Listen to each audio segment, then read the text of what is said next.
Siguiendo el orden del Evangelio de San Juan, de los comienzos de la vida pública de nuestro Señor Jesucristo, después de llamar a algunos de sus discípulos para que le siguieran,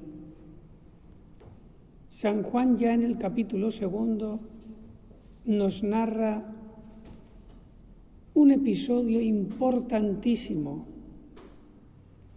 que lo recoge el segundo misterio luminoso, la autorrevelación de nuestro Señor Jesucristo en las bodas de Caná. Y muy bien San Juan Pablo II tituló este misterio Autorrevelación de nuestro Señor Jesucristo, porque aunque ya Jesús había dejado su profesión de carpintero y se estaba ya dedicando hacía días o meses a su labor de apostolado, pero antes de las bodas de Caná todavía su apostolado era muy discreto, privado entre sus discípulos. Recuerden que se pasó 40 días en el desierto. Cuando estaba merodeando entre las multitudes que iban a bautizarse por mano de Juan Bautista, nadie le prestó atención, solamente porque Juan lo señaló y dijo: este es el Cordero, le siguieron 2 discípulos, porque si San Juan no le hace esa pequeña propaganda, es que ni Juan ni Andrés le hubieran seguido en ese momento. Pasaba desapercibido. Pero en las bodas de Caná es cuando Jesús se hace famoso, con una fama que inevitablemente por su misión le lleva rápidamente al sacrificio.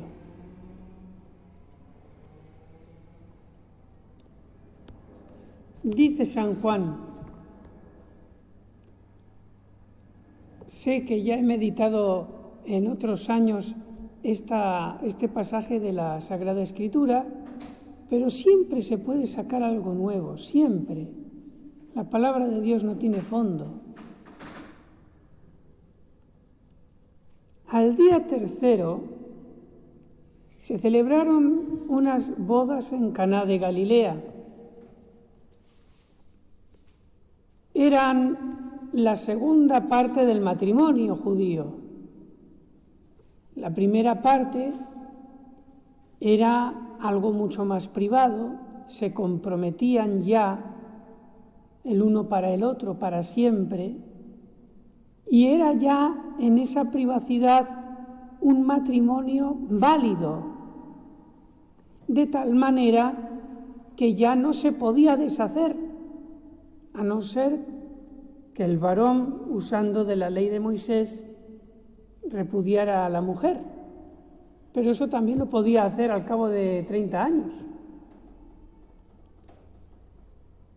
Pues en las bodas de Caná se produce la segunda parte del matrimonio judío, que es cuando después de un año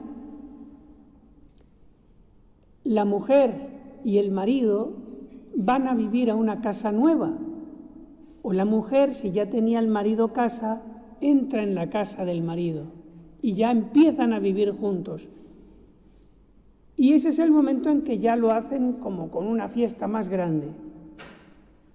Al principio era más privado y se toman un año, como es lógico, pues como diciendo el varón: bueno, ya que yo ya tengo una esposa segura, que no es una cosa así que ya veremos, no, ya hay un compromiso seguro porque ya el matrimonio está hecho, entonces ya va a valer la pena que me gaste dinero, que prepare o construya una casa, que compre cosas, porque ya tengo mujer, eso ya es seguro, no es una mera novia.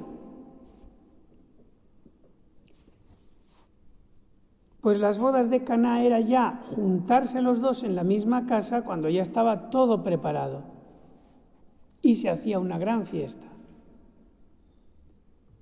Hoy día, desgraciadamente, se hace al revés. Incluso los bautizados cristianos. Primero se juntan, conviven, pecan, y si la cosa va bien, algunos de ellos deciden casarse al cabo de no sé cuántos años. Todo al revés. Yo recuerdo, antes de entrar en el seminario, a principios de los años 90, en Barcelona, que no es una ciudad modélica, religiosamente hablando, y además contando entre mis amigos, gente que conocía, entre mis familiares, pues les digo que yo recuerde, en el año 90, no conocí ni una sola pareja conviviente. De mis familiares ninguno se había puesto a convivir antes del matrimonio, aunque no practicaran la religión católica, pero esa buena costumbre les había quedado de los tiempos de catolicismo de oro del tiempo de Franco. Hablo de principios de los años 90. En cambio, ya en América eso estaba más adelantado, el tema de la convivencia.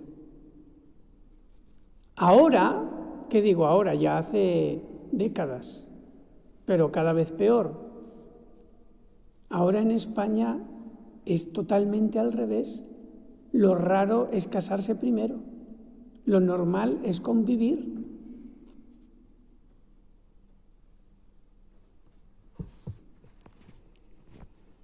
Hay dos pecados que atan al pecador de una manera terrible, haciéndole muy, muy difícil la salvación eterna. ¿Cuáles son esos dos pecados? Que te atan de una manera con una estructura férrea. Robar mucho teniendo el deber de restituir. ¿Cuántos son los ladrones que restituyen a su dueño? Eso, ¿cómo ata para que el pecador no se arrepienta y devuelva lo robado? Y segundo pecado que ata muchísimo es el concubinato, la convivencia, el estar conviviente. Yo a veces, cuando he estado en Cuzco, les preguntaba a las parejas convivientes que estaban a punto de casarse, ¿ustedes se arrepienten de lo que han hecho? ¿Se arrepienten de verdad de haber estado conviviendo? Porque eso es un pecado. Si no se arrepienten, pues ¿para qué se van a confesar? Y en alguna ocasión, no lo hacía normalmente por no romper la caña quebrada, pero en alguna ocasión quise hacer un experimento pastoral. Y le dije a la pareja que se estaba a punto de casar, ¿ustedes se arrepienten de verdad de haber estado conviviendo? Y si por lo que sea yo me pongo enfermo y no puedo casarles hoy, tiene que retrasarse la boda, yo qué sé, varios años, ¿ustedes seguirían conviviendo? Creo recordar que me dijeron que sí. Entonces, no tienen ustedes arrepentimiento para confesarse. El sacramento de la confesión con esa disposición sería sacrilegio. Yo no quiero ni pensar cómo serán las confesiones de esas parejas convivientes que se casan por puro compromiso.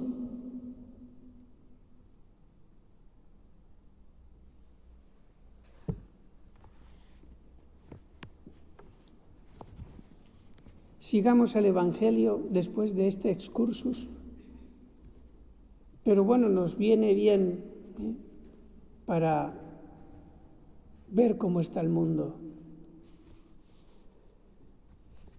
Y estaba allí la madre de Jesús. San Juan lo dice expresamente porque este dato es muy importante. Estaba ahí la madre de Jesús. Fueron también invitados a la boda, a las bodas, Jesús y sus discípulos. Y aquí me paro otra vez. Jesús tenía un plan, y ese plan era que todavía no era la hora de hacer un milagro portentoso, hacerse famoso y empezar a caminar hacia el Calvario. No era todavía la hora de eso. Le dirá después a la Virgen María. No era la hora. Pero él sabía que si iba a las bodas de Caná, se iba a encontrar a su madre, y él, que era Dios y lo sabe todo, sabía que su madre, sabría que iba a faltar el vino y sabría que su madre iba a usar esa circunstancia de que faltara vino para rogarle que empezara a hacer el primer milagro y adelantar la hora. Y yo pregunto, Jesús, si ahí te está en las bodas de Caná esperando tu madre para ponerte la trampa de cambiar tu plan y cambiar tu hora, ¿por qué vas a las bodas de Caná? No vayas. Si ahí está la trampa de tu madre de que te va a cambiar el plan, no vayas. Tú que eres todopoderoso y lo sabes todo, no vayas. Y así la Virgen no te cambia el plan.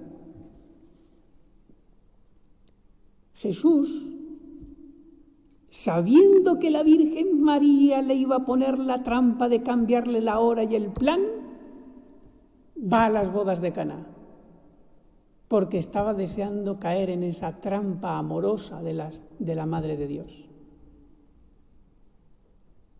Porque él expresamente quería ir a las bodas de Caná para que quedase escrito en el Evangelio de su discípulo amado para todas las generaciones que su madre le hace cambiar el plan. Su madre es tan todopoderosa que le adelantó la hora. Y para eso fue.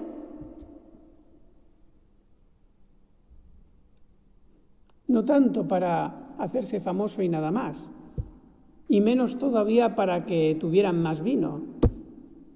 Todo eso eran circunstancias de las que servía Jesucristo para decirnos algo muy importante y que quedara escrito. Y fíjense que Mateo, Marcos, Lucas no lo pusieron en su Evangelio, solo Juan. Tardó el Espíritu Santo en ponerlo por escrito 100 años, hasta el año 100.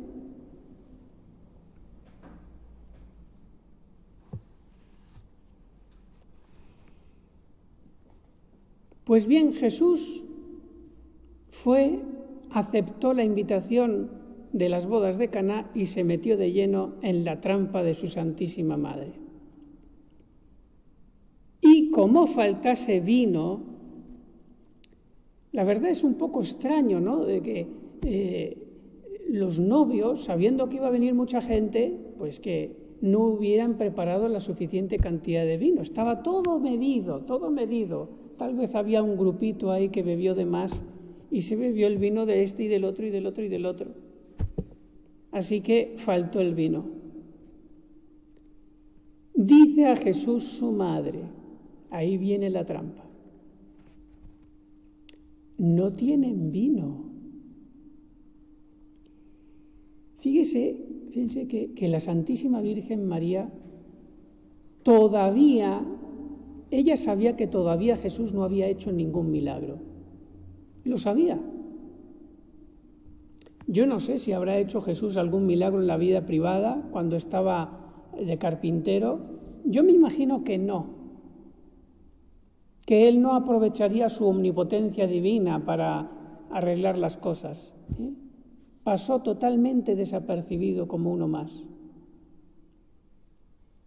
Pero la Virgen Santísima si es que no había hecho ningún milagro su hijo hasta ahora, sabía que lo iba a hacer, sabía que podía, porque ella sabía que era la madre, que ella era la madre de Dios, que él era Dios y que él era el Mesías. Lo sabía todo lo sabía. Y sabía ella que tenía que ir camino del Calvario y que lo iban a matar, porque ella conocía los profetas, especialmente los cánticos del siervo de Yahvé, del profeta Isaías. Ella sabía interpretar la Sagrada Escritura de la manera más perfecta, porque tenía los dones del Espíritu Santo. Por eso ella, a lo largo de 30 años, estando con su hijo, viéndolo, escuchándolo, meditaba todo en su corazón. Lo dice 2 veces el Evangelio de Lucas. Y ella lo meditaba todo en su corazón. Ella era una teóloga formidable, insuperable. Y por eso ella, viendo todas las circunstancias como ingredientes de la mejor cocina, a punto para cocinar el primer milagro, faltó vino, Jesús ahí, con sus discípulos, mucha gente. Ella no perdió la oportunidad. No tienen vino. Y ella se refería al vino de la sangre de Jesús, que se debía de derramar al cabo de 3 años por la salvación del mundo. Hijo mío, no tienen la gracia divina, están en pecado, van a condenarse. Adelanta la hora. Dirígete a la cruz. Y eso lo pensaba y se lo decía así en clave su madre, a su hijo único.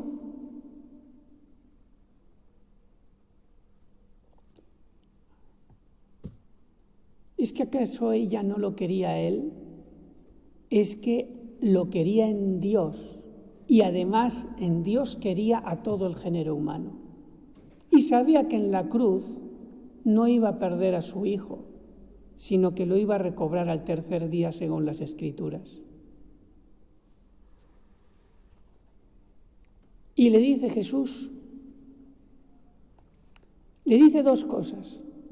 Primera, ¿qué tenemos que ver tú y yo, mujer?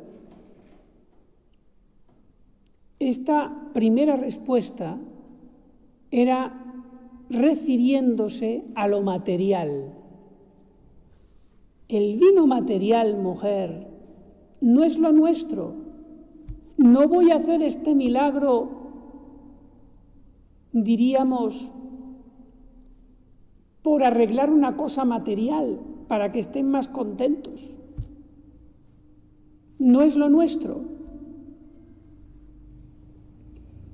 Y le dice la segunda respuesta, que es la que realmente vale, porque era la que se refiere al sentido espiritual de la Virgen María cuando le dijo no tienen vino. Todavía no ha llegado mi hora. El plan de mi Padre y el mío, que yo soy el Verbo de Dios, que también soy Dios, no es que ahora haga un milagro, no ha llegado mi hora. La hora en San Juan es la pasión. ¿Y por qué el primer milagro está, unido a la pasión? Porque es el pistoletazo para que Jesucristo empiece a correr hacia el Calvario. Bastaba que él se hiciera famoso para que los judíos dijeran a por él. Mientras Jesús no fuera famoso, no había ningún peligro. Y claro, con un milagro de esas proporciones, ¿cómo no se va a hacer famoso? Todavía no ha llegado mi hora. ¿Y por qué le dice eso Jesús? Pareciendo que le decía a la Virgen Santísima que no. Porque quería Jesús poner como modelo de oración a la Santísima Virgen. Y sabía que ella no se iba a echar para atrás, porque ella conocía a su hijo perfectamente y ella le siguió el juego. Y después de dar un ruedo por aquí y por allá, de hablar con otros invitados, la Virgen María se hizo la encontradiza con Jesucristo y le miró. y con sus pupilas otra vez le dijo lo mismo: hijo mío, hijo mío. Y él se daba no por enterado, y ella otra vez dando la vuelta, haciéndose otra vez la encontradiza, hasta que le venció. Como decía Santo Cura de Ars, hay un hombre más fuerte que Dios, el hombre que ora. ¿Por qué? Porque le hace cambiar los planes a Dios. La oración hace cambiar los planes a Dios. Yo, por mis pecados, puede ser que Dios haya permitido una providencia que me va a poner las cosas bien duras. Pero si yo oro, a pesar de mis pecados, si yo oro, si hago oración, Dios va a cambiar esa providencia, va a cambiar el plan por uno mejor para mí. Va a enviarme más gracias. Tal vez va a evitar que alguna circunstancia natural se encuentre en mi camino. La oración cambia los planes de Dios por un plan mejor. Y eso es lo que hizo la Virgen María. Dice su madre a los que servían: todo cuanto Él os dijere, hacedlo. Porque ella estaba absolutamente segura de que iba a cambiarle el plan. Él a lo mejor iba a tardar un año más en hacer el primer milagro y estar con sus discípulos tranquilamente, en privado. Y ella estaba segura que le iba a cambiar el plan. Porque ella y él, nuevo Adán y nueva Eva, eran un equipo. Se conocían muy bien. Iban los dos a una.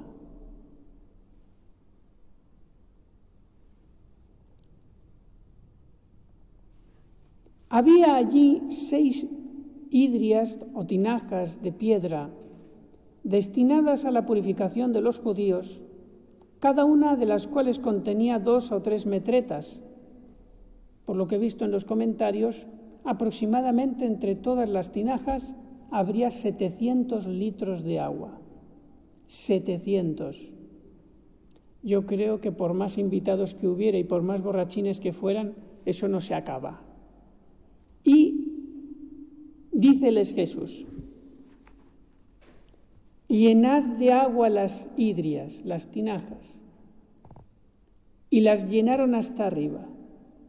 Y les dice Jesús: sacad ahora y llevadlo al maestresala. Y lo llevaron. Mas cuando gustó el maestresala el agua hecha vino, y no sabía de dónde era, pero sabiendo los que lo servían que habían sacado el agua, llama al esposo el maestresala y le dice: todo hombre pone primero el buen vino, y cuando están ya bebidos, cuando están ya contentillos o alguno ya medio borracho, ya no tasta bien el vino, ya le da igual un vino malo que un vino bueno. Entonces ahí aprovechaban los novios y ponían el vino malo para que se tragaran el malo, porque ya no lo iban a echar a falta, ¿no? Porque no sentían bien el gusto ya, estando así. Y cuando ya están bebidos, pone el peor. Porque el peor, si lo ponen primero, se van a dar cuenta que era el peor. Pero tú has reservado el vino bueno hasta ahora. Esto también tiene su significado. Porque San Juan, en todos sus signos, hace cabalgar la teología sobre la historia. ¿Qué es el nuevo vino? El Evangelio, el Nuevo Testamento, la nueva alianza. ¿Qué es el vino viejo? El peor, el Antiguo Testamento, la antigua alianza, que no es que fuera mala, no, era muy buena, pero el Evangelio, la nueva alianza, lo figurado, la realidad, lo otro era la figura, claro, es mucho mejor.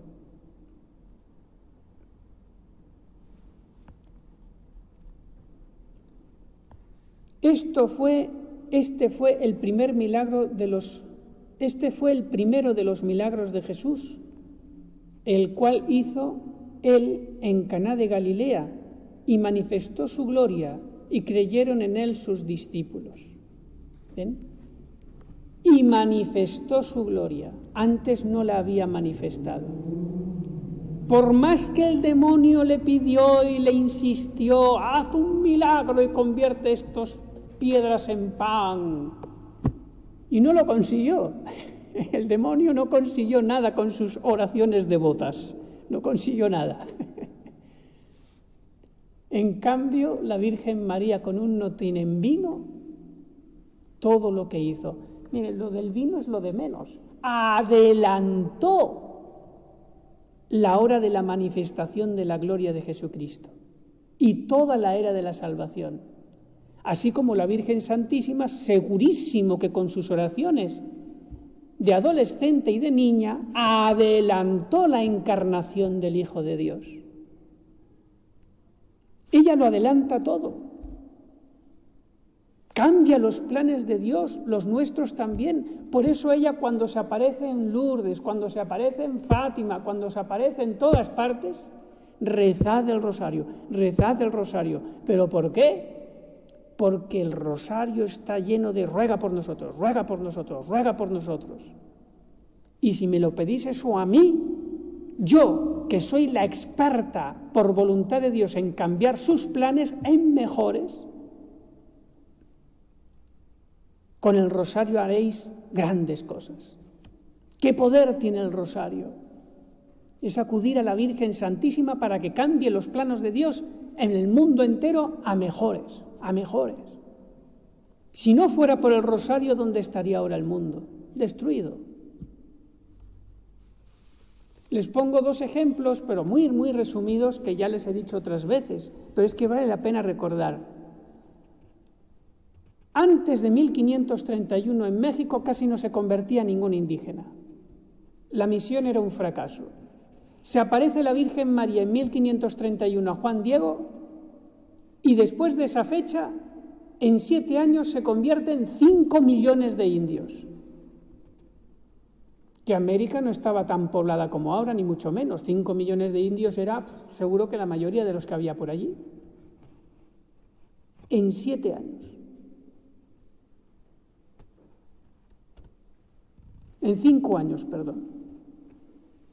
7 años, 5 millones de indios.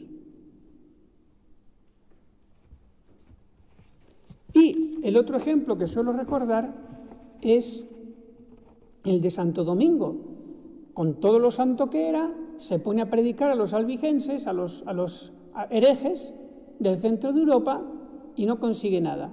Se le aparece la Virgen María, le enseña el rosario y resulta que después se va a predicar a los herejes, a los pecadores, a esos mismos que no le habían hecho caso, rezando decenas de Ave Marías. Eso era el rosario en el principio, antes de que el beato Lano de la Rub empezara a ponerle ya más estructura. Y a partir de ese momento, Santo Domingo convierte 100.000 herejes y una inmensa multitud de pecadores. El rosario. Pongamos el rosario en nuestra vida espiritual como algo muy, muy importante. Aunque sea solo una decena, cuando tengo un ratito, la rezo. Y si tienes cabeza para rezar el rosario y a la vez hacer otras cosas, mejor. ¿Te vas a lavar los dientes? No, esto que digo no es una broma, se puede hacer. Coges el cepillo de dientes, empiezas un trocito del diente, mentalmente, Dios te salve María, llena eres. Luego el otro trocito, Dios te salve María, Dios te salve María, Dios te salve María, Dios te salve María, Dios te salve María. Y al final te salen 10 Ave Marías. En vez de estar pensando en otras cosas, que si dejamos suelta la imaginación ya sabemos que el demonio enseguida se siente invitado, como a las bodas de Caná. Cuando dejamos la imaginación suelta, sin rezar, pues enseguida el demonio viene a las bodas de Caná. Se siente invitado.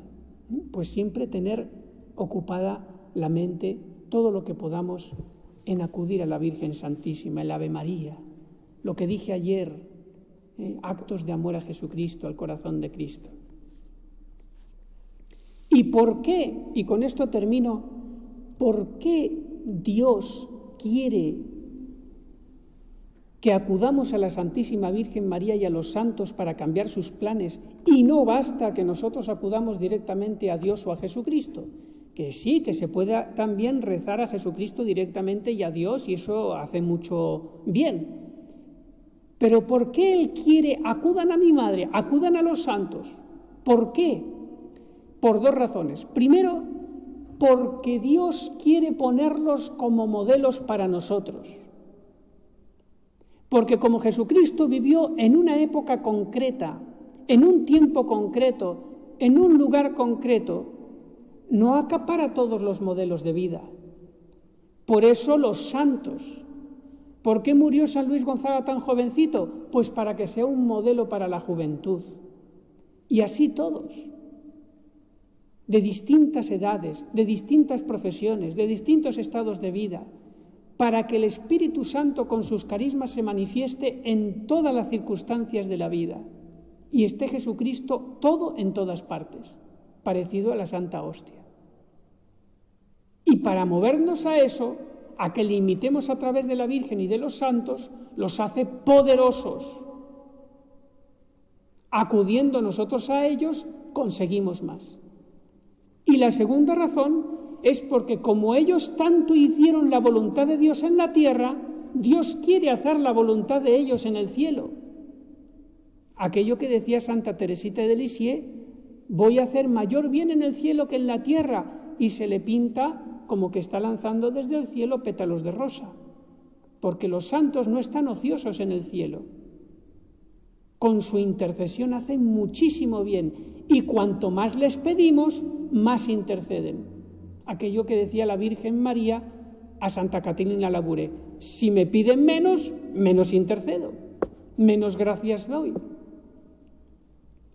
Dice el Apocalipsis, creo que es después de hablar de la primera carta a las iglesias, dice que el que venza lo sentaré en mi trono. Y en la parábola aquella de las minas, dice Jesucristo que por haber hecho bien 2 minas o 10 minas, pues te doy 2 o 10 ciudades de reino. ¿Qué quiere decir eso? Que el santo, cuando llega al cielo, Dios le hace rey en el sentido de que le hace con un poder de intercesión muy especial ante Dios Todopoderoso, para que su intercesión cambie las cosas en la tierra para mejor. Así que, queridos hermanos, aprovechemos estos intercesores, sobre todo la Santísima Virgen María, que nos cambien los planes de Dios a mejores en nosotros y en los demás.